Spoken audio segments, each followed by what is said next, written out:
Então, como estava falando, né, a rebeldia do povo, né, depois da morte de Miriam, a reclamação do povo, tamanha ingratidão, eles chegam a desejar a própria morte, né? No verso 3 do capítulo 20, eles dizem, né, Oxalá tivéssemos tido a mesma morte de nossos irmãos diante do Eterno, porque trouxestes a congregação do Eterno a este deserto para morrer ali.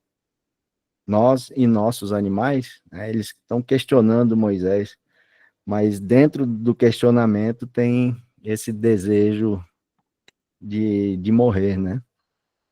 É algo que fica no ar, né? O porquê que desejam a própria morte, né? Sendo que o Eterno fez tantas maravilhas ao povo, né? Tirou da escravidão, está no deserto ensinando ao povo e o povo sempre se rebelando, ao invés de estar sendo grato, ao invés de estar aprendendo.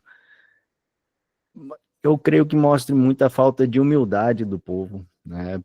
Por conta dessa ingratidão que eles têm, não só com o Moshe, mas principalmente com o Eterno, né? Porque nós vimos que a ingratidão e a reclamação direcionada a Moshe, na verdade, é direcionada ao Eterno, né? Porque Moshe é o enviado do Eterno para cumprir essa missão, né? Então, nós temos sempre que refletir, irmãos, o que nós temos na vida, o que o Eterno nos proporciona e sermos gratos. Todos vamos ter dificuldades na vida, obstáculos, que nós temos que aprender a lidar e ser grato também por esses obstáculos, para a gente entender que tudo que o Eterno coloca na nossa vida, por mais difícil que seja, é algo para nos transformar, para nos deixar mais fortes, mais preparados, né, para a gente aprender também a se relacionar com ele. A ida para o deserto foi para tirar todo aquele peso que o Egito tinha colocado na cultura do povo, né? Então tem que haver a transformação, né? O Rabino sempre cita Romanos, né? Transformar a mente. A Paraxá e as anteriores mostram que o povo não está se transformando, né? O povo ali não está aceitando o próprio Eterno, porque o Eterno está colocando o povo à prova, né? Nós temos o exemplo de Jó, que foi uma provação muito grande, né? O Eterno tirou tudo dele, e mesmo assim Jó permaneceu fiel, permaneceu grato ao Eterno, né? E depois o Eterno devolveu tudo para ele. Óbvio que passa uma fase de sofrimento, né, uma tristeza por perder entes queridos, mas isso não pode afetar a nossa fidelidade ao Eterno, né, porque isso é a essência do relacionamento, né. O Eterno, ele fez tudo para a gente viver, né, ele fez todo mundo, todas as belezas, fez um corpo maravilhoso, com um sistema que a gente tem único, né? E a gratidão é algo que a gente pode aprender, né? E uma outra coisa que deixa ali muito claro, não só do povo, mas até de certa parte de Moshe, a gente começa a entender que a nossa própria ira, ela pode ser influenciada pela atitude dos outros, mas nós não podemos deixar essa influência nos guiar, né? Nós temos que parar, pensar e seguir o que o Eterno diz, né? O Eterno manda Moshe falar com a rocha, mas Moshe fere 2 vezes a rocha. É o interessante na tradição judaica que diz que a primeira vez ele bateu e saíram gotas, né? E aí ele se irou e bateu de novo e aí a água jorrou, né? Não está isso na Torá, mas a gente vê na tradição que a primeira vez ele já foi desobediente. E como a vontade dele não foi feita, ele se irou e bateu de novo, né? E aí o Eterno cumpre a sua promessa, né? Porque o texto é muito interessante, porque diz que o Eterno se santificou, né? Como é que o Eterno se santifica? Ele se santifica cumprindo suas promessas. Se ele prometeu a Moshe que ele iria fazer a água sair da pedra, por mais que Moshe foi desobediente, o Eterno cumpriu a palavra dele, né? Porque o Eterno é aquele que fala e cumpre, né? Todas as promessas do Eterno são verdade, né? Por mais que ela se alongue, por mais que o Eterno tenha o tempo dele para cumprir suas promessas, ele jamais vai deixar de cumprir tudo aquilo que ele prometeu, né? E uma coisa que o Eterno diz, né? Porque não creram, como está na Torá, mas a palavra lá é emuná, né? Então, quando a gente vai na essência da palavra, o povo, na verdade, não confiou, né? O povo não foi fiel ao Eterno, né? O crer, ele está associado à obediência às ordens do Eterno, né? Em Números 20, 12, né? Como está escrito, e disse o Eterno a Moisés e Arão, porquanto não crestes em mim, né? Ele está advertindo Moisés e Arão, né? São os dois cabeças ali da comunidade que estão levando e guiando o povo. Então, a desobediência deles também está sendo aí advertida, porque o Eterno mandou falar, não mandou bater, né? Porque não cresce em mim para santificar-me aos olhos dos filhos de Israel. Por isso não trareis esta congregação à terra que lhes dei, né?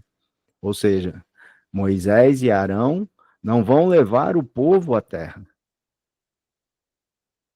Isso, no verso 13, eu achei muito interessante, né? Porque são as águas de Meribá, né?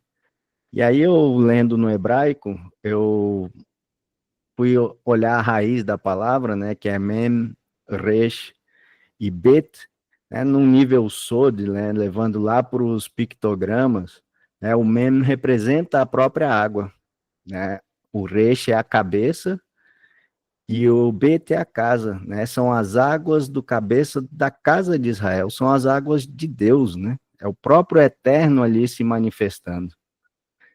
Então, as águas, ela tem um poder de purificação, né? Nós vemos várias vezes, né? A tefilá, a imersão é feita para purificação, é feita para remissão de pecados, de acordo com Yeshua e João Batista.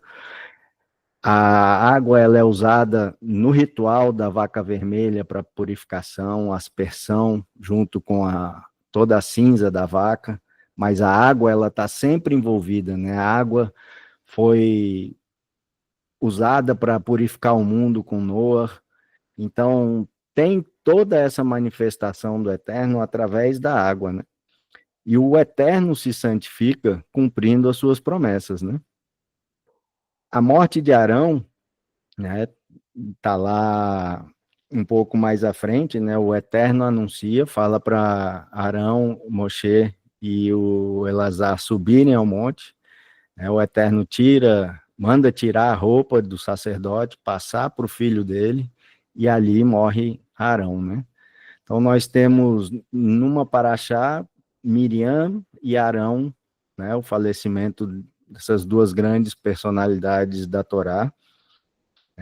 E mais à frente, nós vamos ver Moshe também morrendo lá em Deuteronômio 32, 51, né, por conta disso, né? Em Deuteronômio diz o seguinte, deixa eu só abrir aqui, Deuteronômio 32, 51.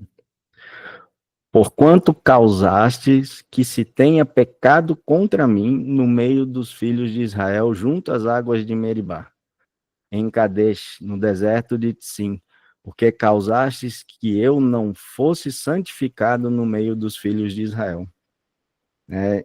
Pensando nisso, eu lembrei de uma passagem de Yeshua lá em Mateus 5, 26, e enviei até a pergunta para o Rabino, e ele sabiamente me respondeu com outra pergunta que me fez passar o dia pensando. Eu vou ler o trecho para vocês. Eu vou deixar a pergunta no ar para todo mundo refletir e depois a gente pode conversar mais um pouco sobre isso, né? Então é Mateus 5, 26. Amém, eu te digo que de maneira nenhuma sairás dali enquanto não pagares o último centavo, né? A minha pergunta para o Rabino foi se isso tinha relação com todo mundo ser cobrado do pecado, né? Porque a minha questão foi envolvendo exatamente Moisés, né? Porque Moisés, com toda a missão, todo o relacionamento que ele tinha com o Eterno, né? Ele diz ali em Deuteronômio que ele iria morrer por conta e não iria entrar na terra porque não santificou o Eterno, né? Então, quando eu questionei o Rabino, eu vou até pegar a resposta dele aqui para ler para vocês. Ele, sim, todos prestaremos conta de tudo, mas pare para pensar, se fomos perdoados, como ainda pagaremos algo que já foi pago?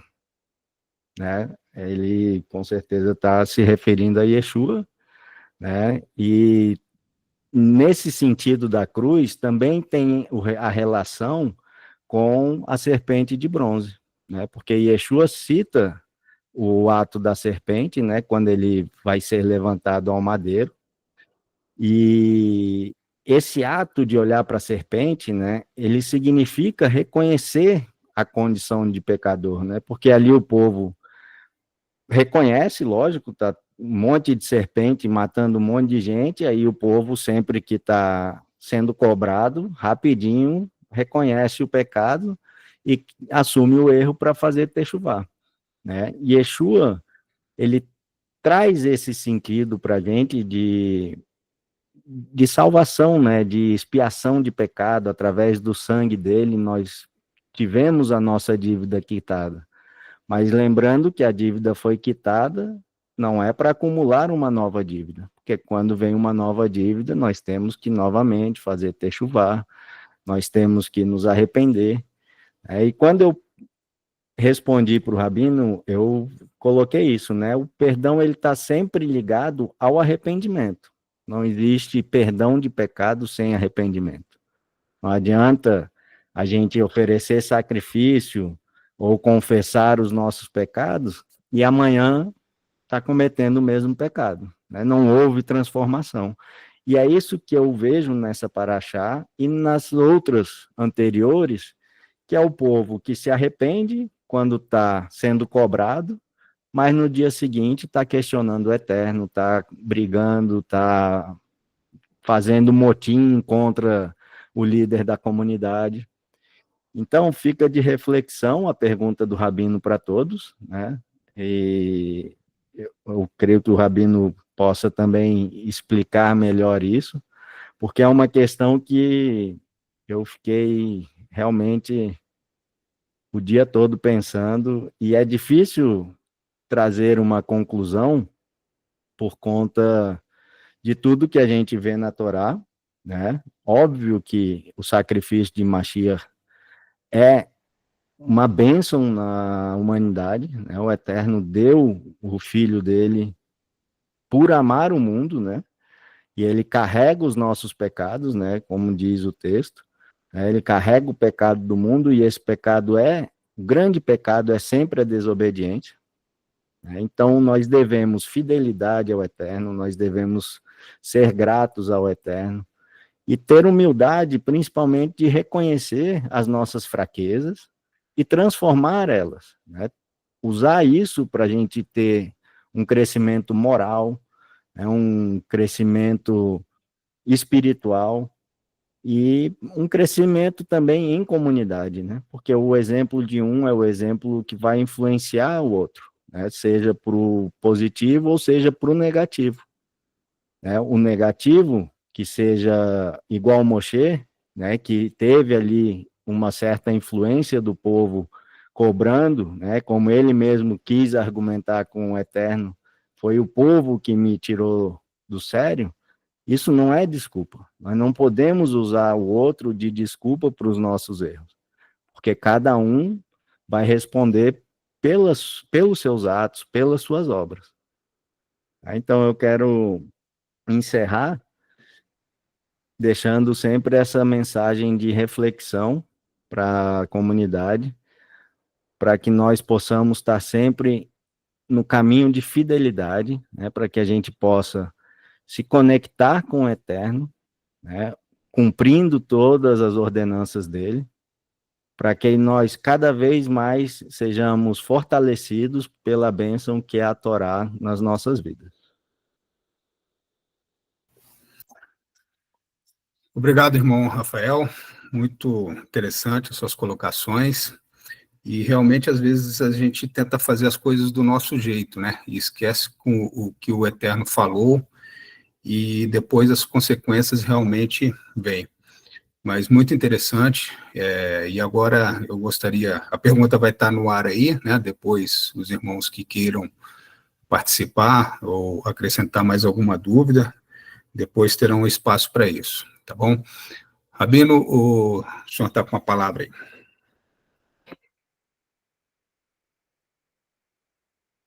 Sem som. Abre o microfone. Agora sim. Agora está aberto. Shalom a todos, boa noite.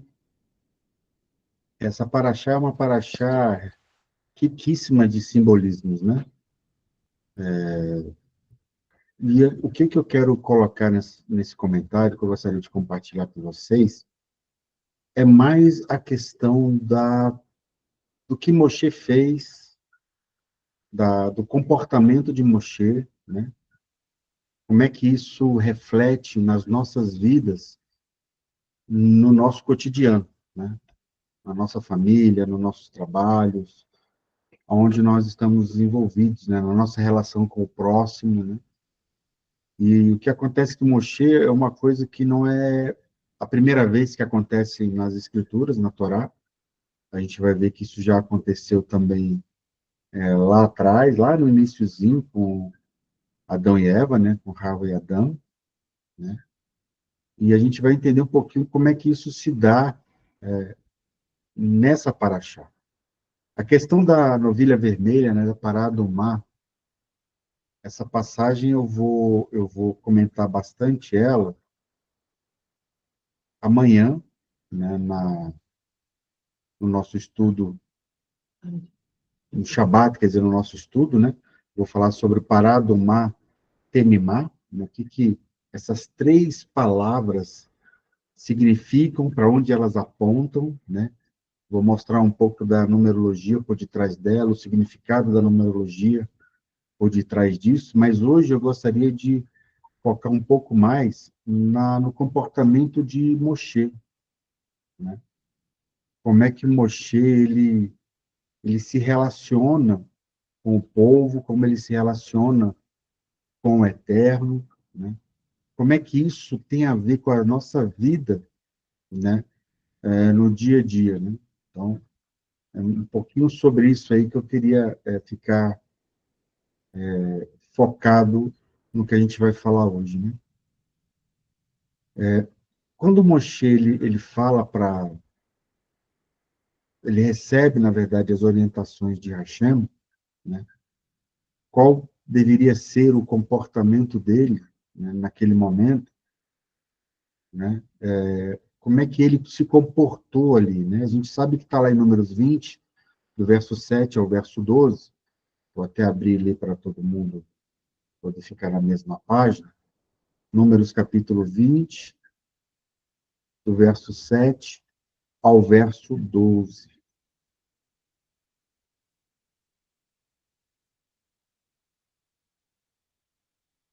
Está abrindo aqui.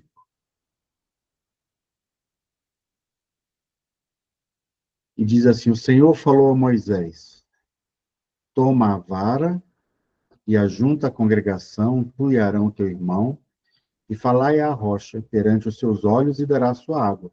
Assim lhe tirarás água da rocha e darás a beber à congregação e aos seus animais. Então Moshe tomou a vara de diante do Senhor, como lhe tinha ordenado, e Moisés e Arão reuniram a congregação diante da rocha, e Moisés disse-lhes: Ouvi agora, rebeldes, porventura tiraremos água desta rocha para vós? Então Moisés levantou a sua mão e feriu a rocha 2 vezes com sua vara, e saiu muita água, e bebeu a congregação e os seus animais.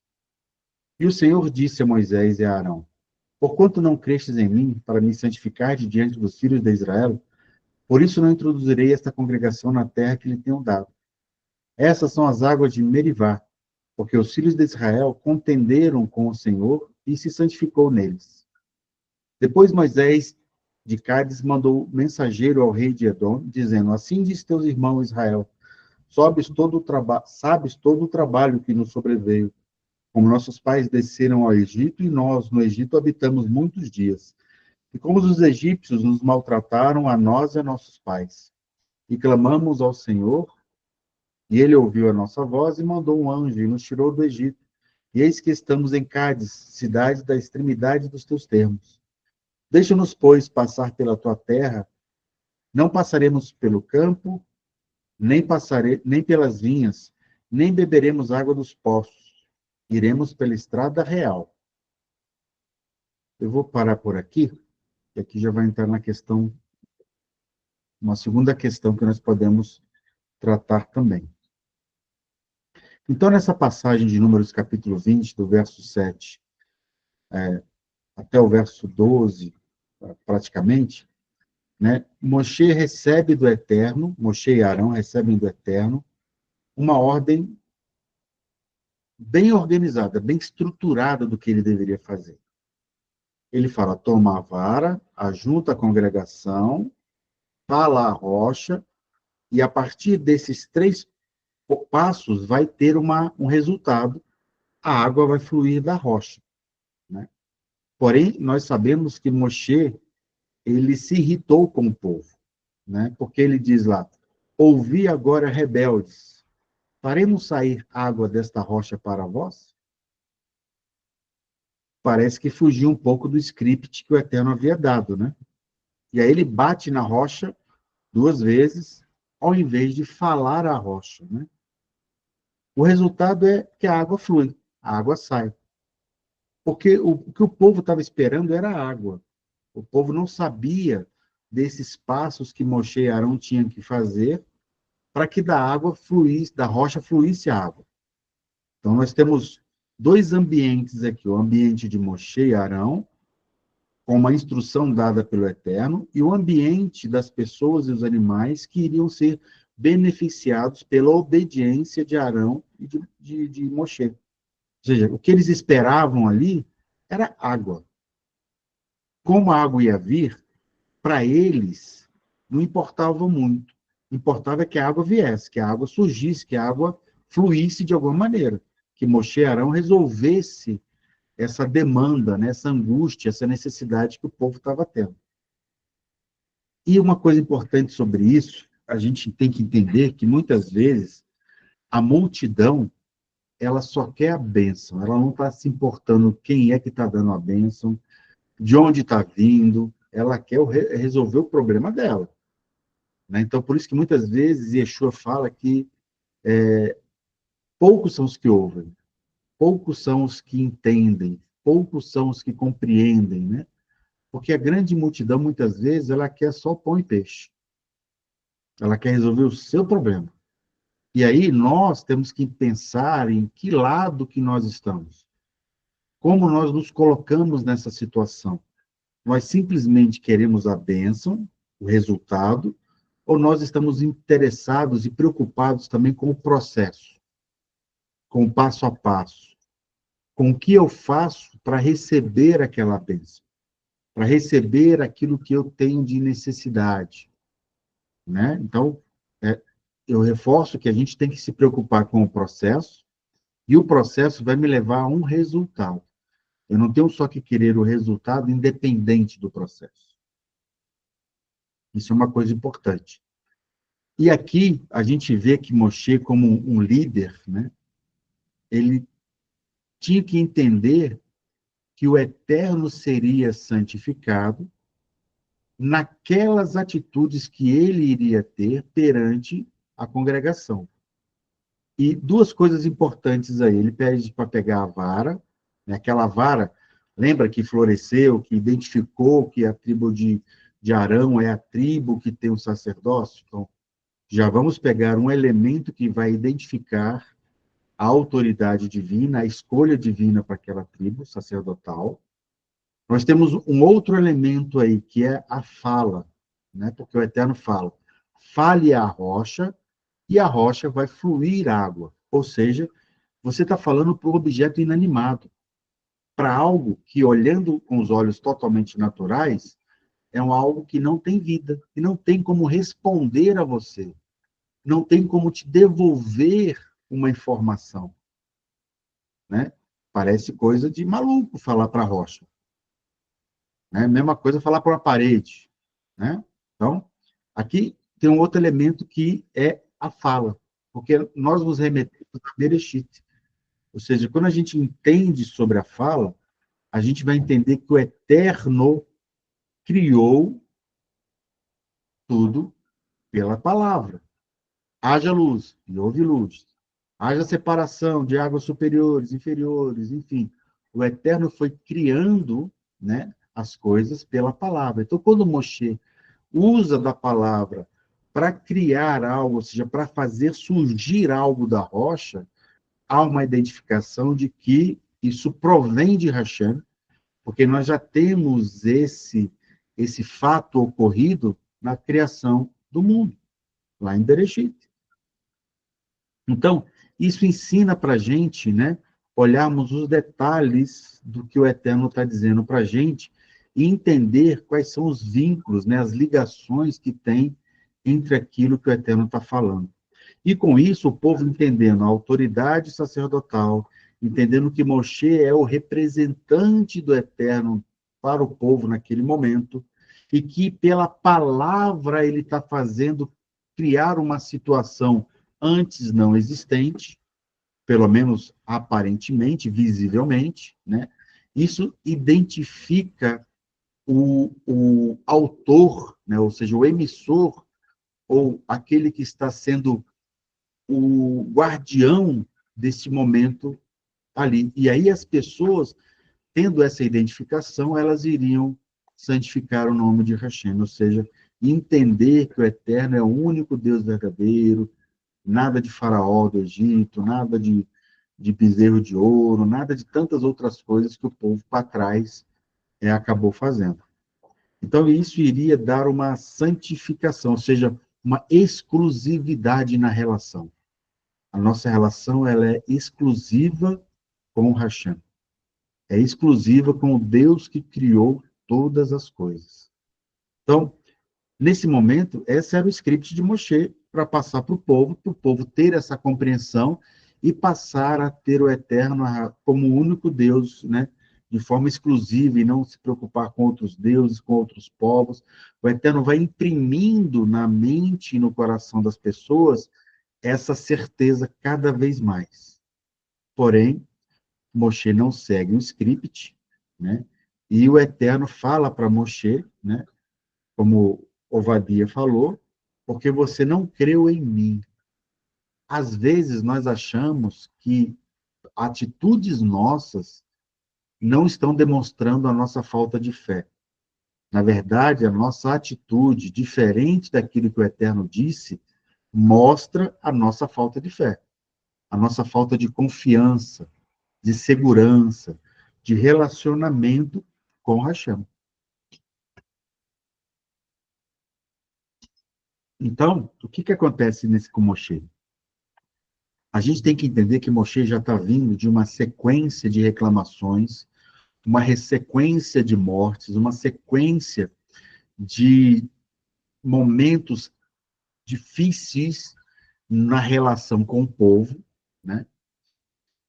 E parece que o copo de Moshe estava enchendo a cada momento, né? Ou seja, o povo projetava em Moshe todas as frustrações dele, os medos, as dependências, né? A insegurança, o povo projetava em Moshe, que era o líder.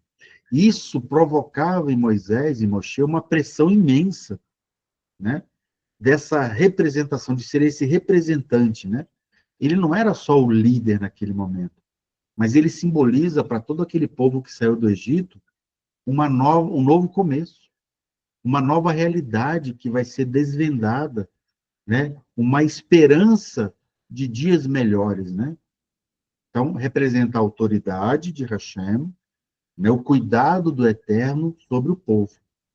Então, ao ele falar com o povo, né? Rebeldes, né? Ele acaba demonstrando naquele momento que ele cedeu a essa pressão do olhar que o povo tinha sobre ele como líder, como essa projeção que o povo tinha em relação a Moshe, né? As frustrações jogadas em cima de Moshe. E quando Moshe reage daquela maneira, ele está cedendo a essa pressão, e aí é uma resposta que a gente pode perceber mais emocional do que racional, né? Se Moshe usasse a razão nesse momento, ele seguiria passo a passo aquilo que o Eterno disse. Mas a resposta dele é uma resposta emocional, mais voltada a dar uma resposta ao clamor do povo do que aquilo que o Eterno havia orientado a ele.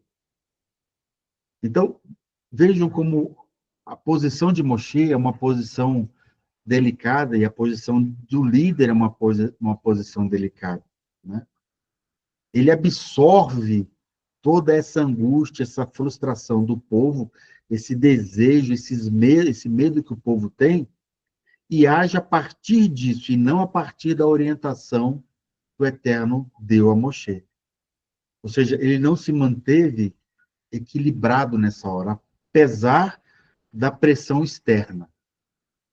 Ele acaba cedendo e emocionalmente ele se desequilibra e dá uma resposta para o povo diferente àquilo que o Eterno havia dito para ele.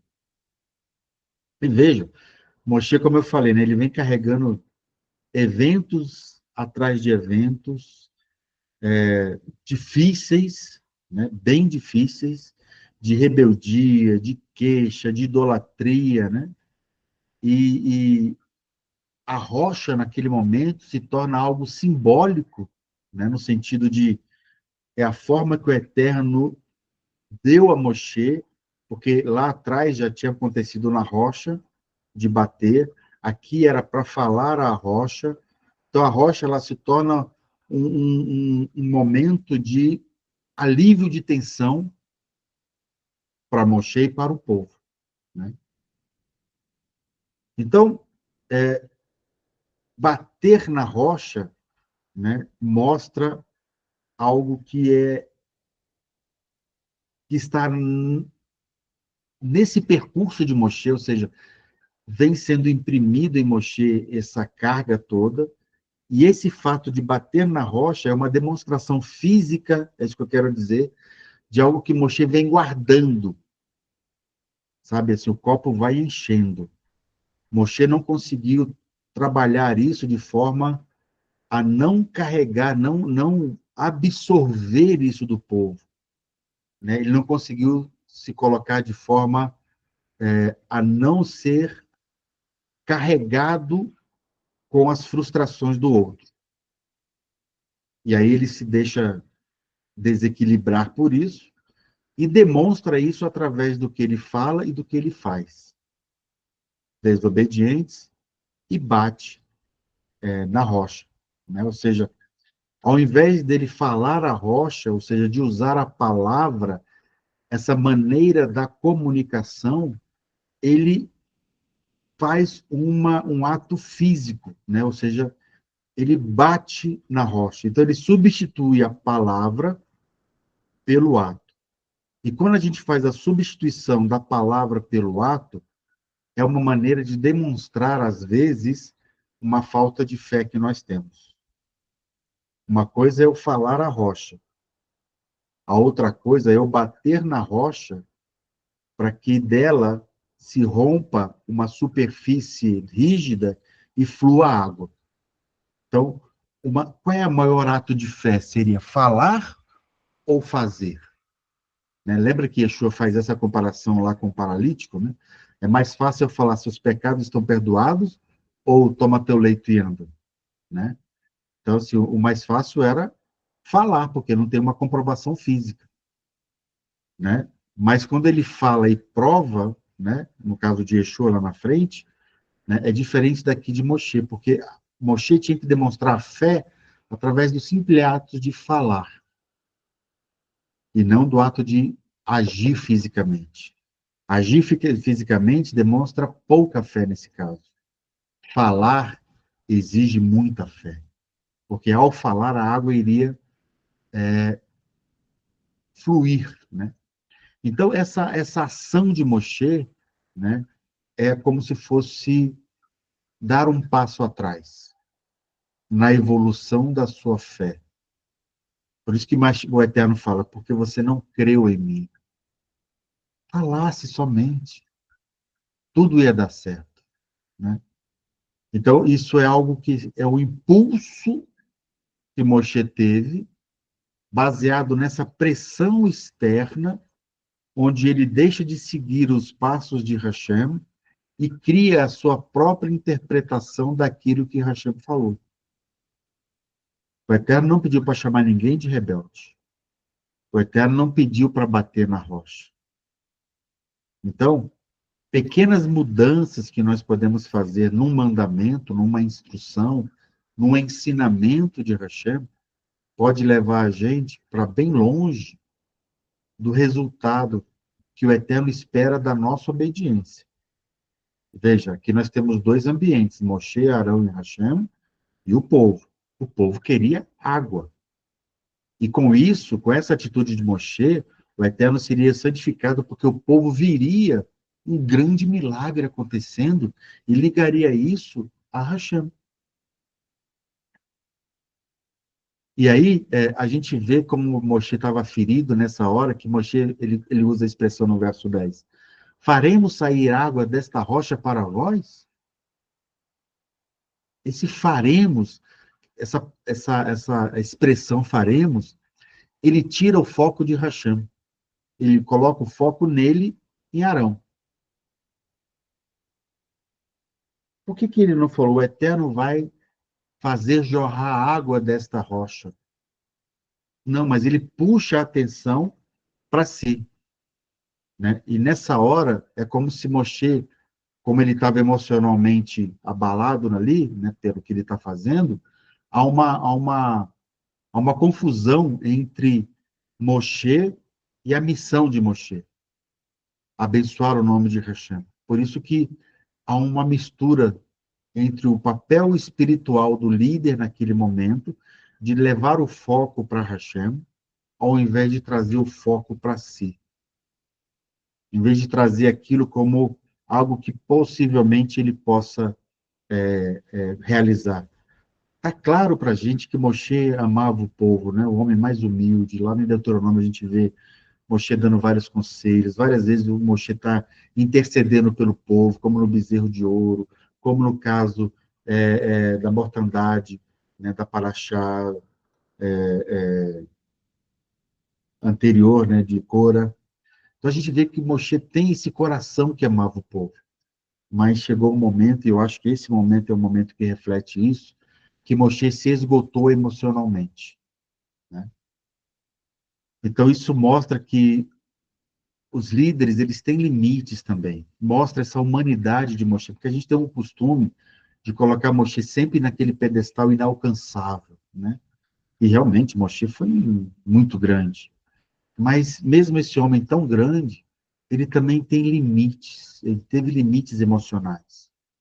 Né? Deus, Hashem, de maneira nenhuma o amaldiçoa, mas ele mostra que uma liderança espiritual exige domínio de si mesmo e uma obediência profunda aos ensinamentos de Hashem. Então, que essa visão nova que nós estamos tendo daquilo que Moshe passou, né, e fruto, né, de várias etapas no caminhar, né, de ele ser como uma esponja nesse aspecto, né, e acabar tendo esse esgotamento nesse momento, e mostra que ele também tem algumas coisas que ele precisou aprender, né? Porque na fala de Moshe, lá em Deuteronômio, sobre esse mesmo episódio, Moshe põe a culpa no povo, né? Ou seja, está claro que o povo tem a sua parcela de culpa nisso aí, né? Da pressão exercida, né? Então, para a gente está claro, porque Moshe fala assim: também contra mim se indignou o Senhor por causa de vós. Na verdade, da maneira mais profunda, desculpem, o Eterno se indignou contra Moshe por causa da atitude de Moshe, né? E aí isso mostra um pouquinho que ele precisa entender o que aconteceu, né? E até para uma saúde emocional dele, ele busca também se desviar de 100% da culpa. E aí, quando eu falei que lá no Jardim do Éden, Adão faz a mesma coisa, né? Adão fala assim: foi a mulher que tu me destes. E a mulher foi a serpente. Então, a gente tem esse aspecto de, às vezes, não assumirmos nossos problemas e tentarmos fazer, através de um mecanismo de defesa nossa, projetar parte da nossa culpa no outro. E isso era uma coisa que Davi não tinha. Davi era alguém que, quando confrontado, né, com seu pecado, ele falava: pequei. Ele não ficava tentando achar alguém que ele pudesse projetar ou deslocar parte da culpa dele para o outro, né, para que ele não pudesse carregar sozinho essa responsabilidade. Então, isso ensina para a gente, né, os nossos erros são nossos, as nossas atitudes são nossas, a escolha do nosso comportamento é nossa escolha, né? Por mais que existam variáveis que tentem influenciar, né, nós temos que buscar ter um equilíbrio emocional e espiritual de fazermos as escolhas corretas de acordo com aquilo que o Eterno já nos ensinou, né, já nos deixou, né, de legado, que é a sua Torá. Através do que Mashiach também teve esse equilíbrio todo, né, diante de tudo aquilo que ele sofre, diante de tudo aquilo que ele padece, diante de tudo aquilo que ele carregou, ele não faz essa projeção ou esse deslocamento de culpa, né? Na verdade, ele age até ao contrário, ele fala: perdoa-os, porque eles não sabem o que eles estão fazendo. Então, que essa paraxá possa nos abençoar muito, de aprendermos e amadurecermos, né, diante de Hashem, de acordo com aquilo que ele tem nos dado, e que nós possamos ser fiéis em obedecer os passos, os ensinamentos, os ditos de Hashem em nossas vidas. Que o Eterno abençoe a cada um de vocês, espero que tenha sido uma bênção para cada um, e, Marcão, volto a palavra para você. Muito bem, Rabino. Então, podemos entender que todos esses eventos que Moshe passou, com a morte da irmã, com a rebeldia do povo, isso provocou, então, uma profunda influência no seu emocional, que influenciou também na sua atitude ali, né? Pelo que deu a entender, foi isso. Mas ele também rogou ao Eterno misericórdia, né? E o Eterno falou para ele: basta, né? Basta. Não foi também uma atitude dura. O que a gente pode dizer isso aí? Que a gente também tem que estar sempre atentos com o nosso emocional, ter um equilíbrio para que não venhamos a cair no mesmo erro, né? Porque muito, como você mesmo disse, né, é muito fácil a gente começar a culpar, né? Foi por causa da fechada que eu tomei ali no trânsito, foi por causa da minha mulher que falou alto comigo, né? E a gente acaba tomando certas atitudes que não correspondem com o que o Eterno gostaria que fosse, né? Nós, na verdade, nós não estaríamos santificando o nome do Eterno.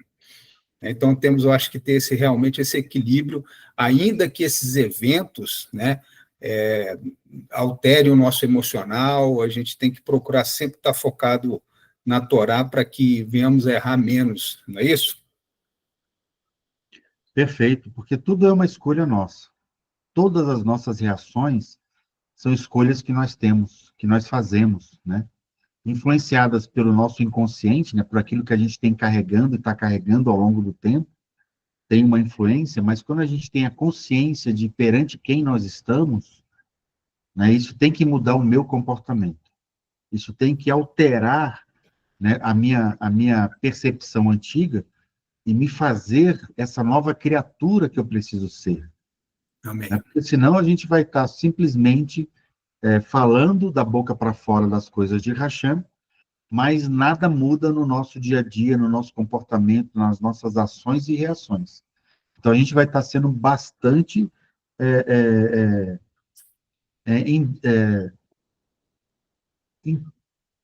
o que eu quero dizer é bastante não verdadeiro, né? Acho que eu não consegui achar uma palavra melhor, é não sermos verdadeiros com aquilo que a gente está professando, né? Então, a gente tem que tentar ser coerente e permitir que a palavra nos guie, nos direcione, nos dê o passo a passo de como a gente deve fazer. Porque sempre que a gente coloca o nosso eu, né, o nosso ego, a nossa natureza sem tratamento, sem a transformação, vai dar alguma coisa errada. Muito bem. Vamos, então, tem duas mãos levantadas. A primeira foi a Bartira. Bartira, você tem a palavra, pode colocar sua pergunta aí para todos. Márcio, deixa eu só fazer uma pergunta para todo mundo, para vocês. A gente continua gravando as perguntas e respostas ou a gente para de gravar agora? O que vocês acham? Eu acho que pode continuar. O que vocês acham? Que isso aqui é algo mais nosso, as perguntas e respostas é uma coisa mais caseira? Mais caseira, Robin. Para ninguém. Minha opinião é caseira. Mais alguém concorda? Ok, pode ser, então. Eu prefiro que não fique gravado. Acho que a gente fica mais à vontade. Mais à vontade para perguntar, né? Uhum. Ok, então eu vou parar a gravação. Podendo perguntar nossas abobrinhas. Tá bom, vou parar a gravação. São sempre bem-vindas as suas perguntas, irmã Ana. Ieda. Obrigada, irmão. Ponto, pode falar, Marco. Só um minutinho que a Rabino está encerrando a gravação. Tentando parar a gravação aqui, peraí.